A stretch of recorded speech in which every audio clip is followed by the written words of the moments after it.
नमस्कार बच्चों, आज हम कक्षा 8 का संस्कृत विषय का पाठ 7 सुभाषितानी पढ़ेंगे।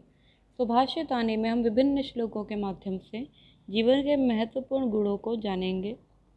प्रथम श्लोक है, प्रारभ्यते न खलु विघ्न भयेन नीचहि, प्रारभ्य विघ्न विहिता विरमन्ति मध्यः, विघ्न हि पुनः पुनरपि प्रतिहन्यमानः, प्रारभ्य चोत्तम जनाः न परित्यजन्ति।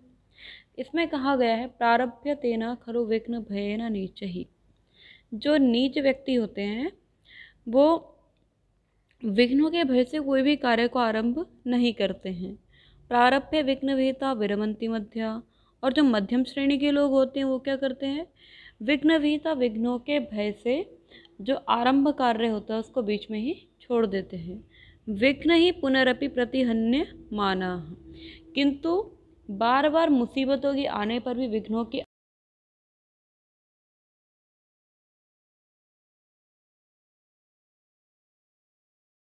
छोड़ते हैं। तो इस श्लोक में क्या है, प्रारभ्य तेना खलु विघ्न भयेन नीचहि। जो नीच व्यक्ति होते हैं वो विघ्नों के भय से कार्य को आरंभ भी नहीं करते हैं, और जो मध्यम श्रेणी के लोग होते हैं वो प्रारभ्य विघ्न विहिता विरमन्ति मध्यः। जो प्रारंभ किया हुआ कार्य होता है उसको मध्य में ही छोड़ देते हैं। विघ्न ही पुनः पुनरपि प्रतिहन्यमानः, किंतु बार बार विघ्नों के आने पर भी उत्तम जन, जो उत्तम लोग होते हैं वो प्रारब्ध कार्य, जो प्रारंभ किया हुआ कार्य होता है उसको बीच में नहीं छोड़ते हैं। तो इस श्लोक में हमने मनुष्य की 3 श्रेणियां जानी हैं कि जो नीच व्यक्ति होता है वो कार्य को भय से शुरू ही नहीं करता है, और जो मध्यम श्रेणी का लोग होते हैं वो क्या करते हैं, कार्य को आरंभ करने के बाद विघ्नों के भय से बीच में ही छोड़ देते हैं। किंतु जो उत्तम प्रकृति के लोग होते हैं वो कार्य को पूर्ण किए बिना शांति से नहीं रहते हैं, वो कार्य को पूर्ण करते हैं। अगला है, आरंभ गुरुवीक्षैणी क्रमेण लघ्वी पुरावृद्धिमती च पश्चात्, दिनस्य पूर्वार्ध परार्ध भिन्ना छायैव मैत्री खल सज्जनानां। प्रस्तुत श्लोक में यह दिया गया है कि आरंभ गुरुवीक्षैणी क्रमेण, कि जो पूर्वार्ध के समय जो छाया होती है, जो दुष्ट व्यक्ति होता है उसकी छाया जो होती है वो पूर्वार्ध के समय से होती है। जिस प्रकार पूर्वार्ध के समय से क्या होता है, थोड़ा रोशनी रहती है, फिर धीरे धीरे धीरे धीरे अंधेरा होने लगता है, तो उनका जो साथ होता है वो क्षणिक होता है। किंतु दिनस्य पूर्वार्ध परार्ध भिन्ना छायैव मैत्री खल सज्जनानां, किंतु जो अच्छे लोग होते हैं, जो अच्छे लोगों का जो संगति होती है, जो साथ होता है, उनकी जो मित्रता होती है, वो दिन के उत्तरार्ध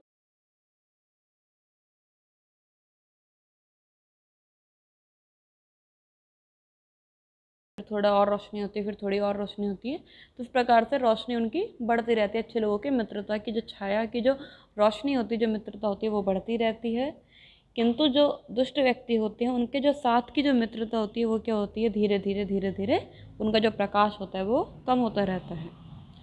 तो आगे वाले श्लोक देखेंगे, यथा चतुर्भिः कनकं परीक्ष्यते निघर्षणच्छेदनतापताडनैः, तथा चतुर्भिः पुरुषः परीक्ष्यते त्यागेन शीलेन गुणेन कर्मणा। यथा जिस प्रकार से चतुर्भी कनकम, जो सोना होता है उसकी 4 प्रकार से परीक्षा होती है। निघर्षण छेदन ताप ताड़नहि, मतलब उसको रगड़ा जाता है, उसको छेदा जाता है, लोहे से छेदा जाता है और उसको आग में जलाया जाता है, पीटा जाता है, उसकी चादर बनाई जाती है, पीटा जाता है। तथा चतुर्भी पुरुषः परीक्ष्यते, उसी प्रकार चारों प्रकार से पुरुष की भी परीक्षा होती है। किस किस चीज़ से, त्यागेन शीलेन गुणेन कर्मणा, त्याग से, शील से, गुण से और उसके कर्मों से। अर्थात जिस प्रकार 4 प्रकार से सोने की परीक्षा की जाती है, उसको रगड़ा जाता है, छेदा जाता है, पीटा जाता है, आग में जलाया जाता है, उसी प्रकार से मनुष्य की भी, पुरुष की भी 4 प्रकार से परीक्षा होती है। उसके व्यवहार के द्वारा, उसके त्याग के द्वारा, उसके गुणों के द्वारा और उसके कर्मों के द्वारा। आगे श्लोक देखेंगे, विपदी धैर्यमथाभ्युदये क्षमा सदसी वाक्पटुता युधि विक्रमः, यशसि चाभिरुचिर्व्यसनं श्रुतौ प्रकृतिसिद्धमिदं हि महात्मनाम्। क्या कहा गया है?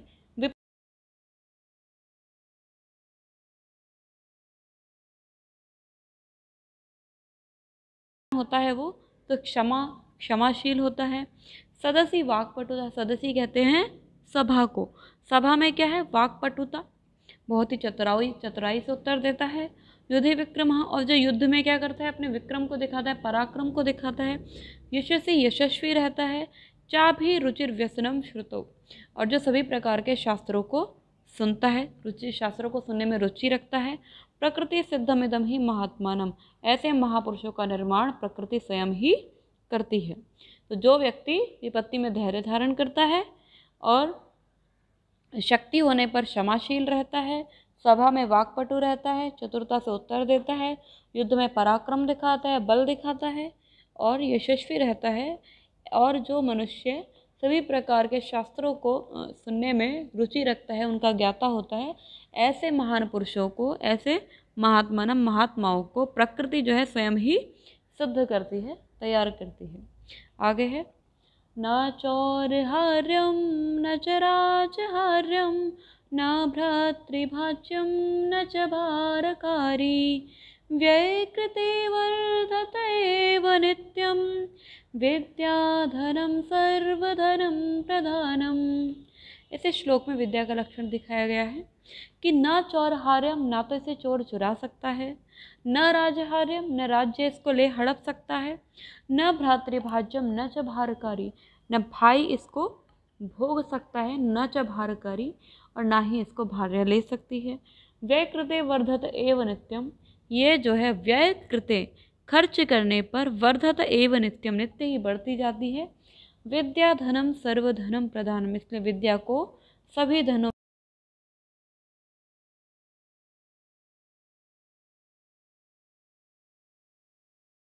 सकता है, न भाई बंधु कोई इसका पत्नी कोई इसका उपभोग कर सकता है। यह तो व्यय कृते, व्यय करने पर, वर्धते एवं नित्यम, नित्य ही बढ़ती जाती है। विद्या धनम सर्वधनम प्रधानम, इसलिए विद्या धन सभी धनों में प्रधान है, सर्वश्रेष्ठ है। आगे देखेंगे, केयूराणि न भूषयन्ति पुरुषं हारा न चन्द्रोज्ज्वलाः न स्नानं न विलेपनं न कुसुमं नालङ्कृता मूर्धजाः वाण्येका समलङ्करोति पुरुषं या संस्कृता धार्यते क्षीयन्ते खलु भूषणानि सततं वाग्भूषणं भूषणम्। इस श्लोक में है, केयूराणि न भूषयन्ति पुरुषम हारा न चंद्रोज्ज्वलः, कि जो पुरुष होता है, केयूराणि न भूषयन्ति, जो केयूर होता है, तो जो हाथ में जो एक मणिबंध होता है, वो किसी पुरुष की शोभा नहीं बढ़ाता है। हारा न चंद्रोज्ज्वलः, ना ही चंद्र के समान श्वेत मोतियों जैसा चमकने वाला जो हार है किसी पुरुष की शोभा बढ़ा सकता है। न स्नानम, न स्नान करने से, न विलेपनम, न लेप लगाने से, न कुसुमम, न किसी पुष्प से श्रृंगार करने से, न अलंकृता मूर्धजा, न माथे पर चंदन तिलक लगाने से किसी पुरुष की शोभा होती है। वाण्य का समलंकरोति पुरुषम या संस्कृता धार्यते,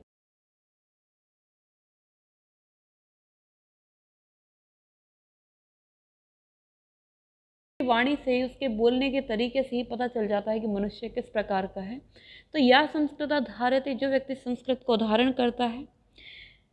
क्षीयन्ते खलु भूषणानि सततम वाग्भूषणम भूषणम, तो मनुष्य के जितने भी आभूषण होते हैं, ये जितने भी चंद्र के समान उज्जवल जो हार होंगे, जो मणिबंध होंगे, ये स्नान, ये लेप लगाना, ये कुसुम इत्यादि, ये जो इत्र आदि सुगंधी पदार्थ लगाना, ये सभी जो आभूषण है सब दिखावे के ये क्षीयन्ते खलु भूषणानि सततम, ये जितने भी आभूषण है क्षीयन्ते, ये क्या है? नष्ट हो जाते हैं। वाग्भूषणम भूषणम, केवल वाणी ही एक ऐसा आभूषण है जो हमेशा ही रहता है, जो कभी नष्ट नहीं होता है। केयूराणी न भूषयंती पुरुषम, पुरुष को कोई आभूषण उसकी शोभा नहीं बढ़ाता है। हारा न चंद्रोज्वल, चंद्रमा के समान श्वेत मोतियों वाला या शुभ्र वर्ण वाला चमकदार जो हार है वो उसकी शोभा नहीं बढ़ा सकता है। न स्नानम, न स्नान करने से, न विलेपनम, न लेप लगाने से, न कुसुमम, न पुष्प से श्रृंगार करने से, इत्र आदि लगाने से, न अलंकृता मूर्धजाः, न मस्तक पर तिलक आदि लगाने से किसी मनुष्य का श्रृंगार हो पाता है। मनुष्य का जो श्रृंगार होता है वो उसकी वाणी करती है। वाणी का समलंग करोति पुरुषम, वाणी ही एक उस मनुष्य का श्रृंगार करती है, या संस्कृता धार्यते, जो संस्कृति को धारण करता है।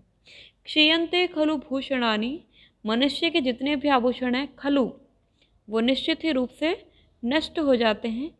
सततम वाग्भूषणम, केवल वाणी ही एक ऐसा आभूषण है जो सतत रहता है, शाश्वत रहता है, जो कभी नष्ट नहीं होता है। तो इस श्लोक में हमने यह देखा है कि मनुष्य का जो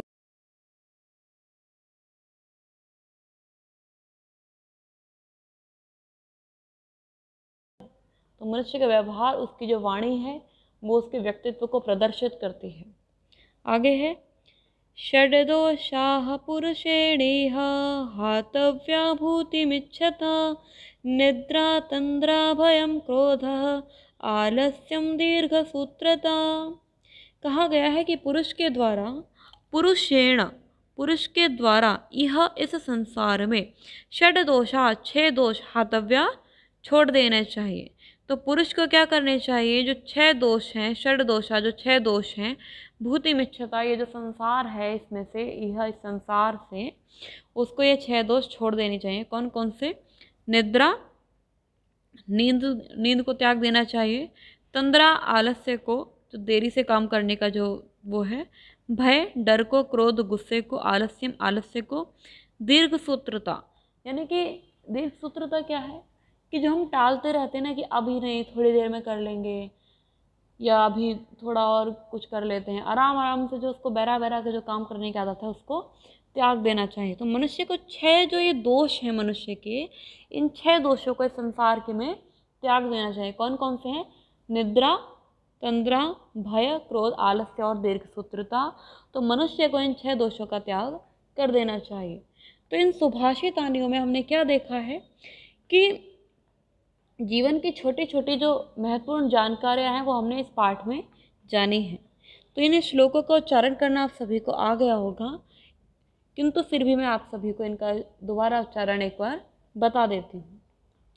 प्रारभ्यते न खलु विघ्न भयेन नीचहि, प्रारभ्य विघ्न विहिता विरमन्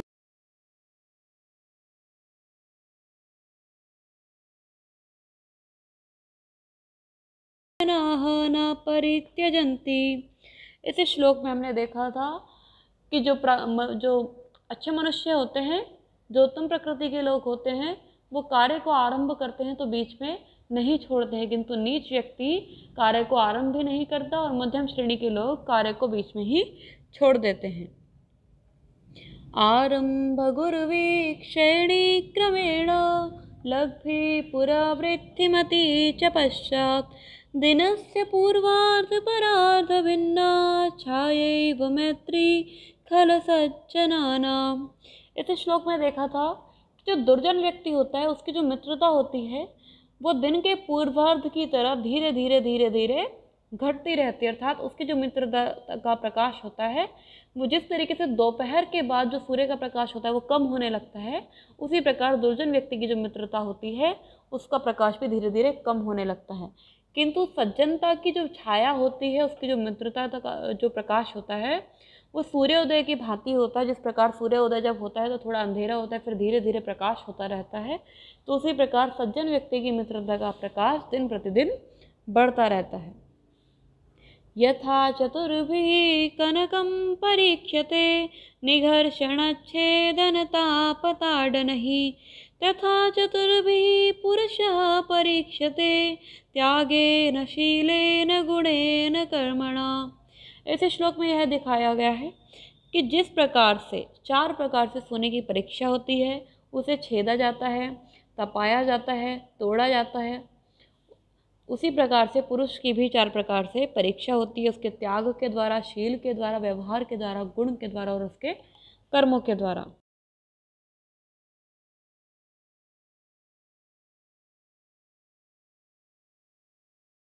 टुतायुधि विक्रमः यशसि चाभिरुचिरव्यसनं श्रुतौ प्रकृतिसिद्धमिदं हि महात्मनाम्। अर्थात जो व्यक्ति विपत्ति में धैर्य धारण करता है, शक्ति होने पर व्यक्ति क्षमाशील होता है, लोगों को क्षमा करता है, सभा में जो चतुरता से उत्तर देता है, युद्ध में जो पराक्रम दिखाता है, जो व्यक्ति यशस्वी होता है, सभी प्रकार के शास्त्रों को सुनने में रुचि रखता है, उनका ज्ञान रखता है, ऐसे महापुरुषों का जो निर्माण है वो प्रकृति स्वयं ही करती है। आगे है न चौरहार्यम न च राजहार्यम न भ्रातृभाज्यम न च भारकारी व्ययकृते वर्धतेव नित्यं विद्याधनं सर्वधनं प्रधानम। कि जो विद्या होती है वो एक ऐसा धन है जो सभी धनों में सर्वश्रेष्ठ है। यह धन सर्वश्रेष्ठ क्यों है? क्योंकि ना तो चोरी से चुरा सकता है, ना राजा इसको हड़प सकता है, ना भाई बंधु को इसका उपभोग कर सकता है। और यह जो धन है ये खर्च करने पर भी दिन प्रतिदिन बढ़ता रहता है। इसलिए विद्या जो धन है वो सभी धनों में प्रधान बताया गया है, सर्वश्रेष्ठ बताया गया है। आगे है केयूराणि न भूषयन्ति पुरुषं हारा न चन्द्रोज्ज्वलाः न स्नानं न विलेपनं न कुसुमं नालङ्कृता मूर्धजाः वाण्येका समलङ्करोति पुरुषं या संस्कृता धार्यते क्षीयन्ते खलु भूषणानि सततं वाग्भूषणम्।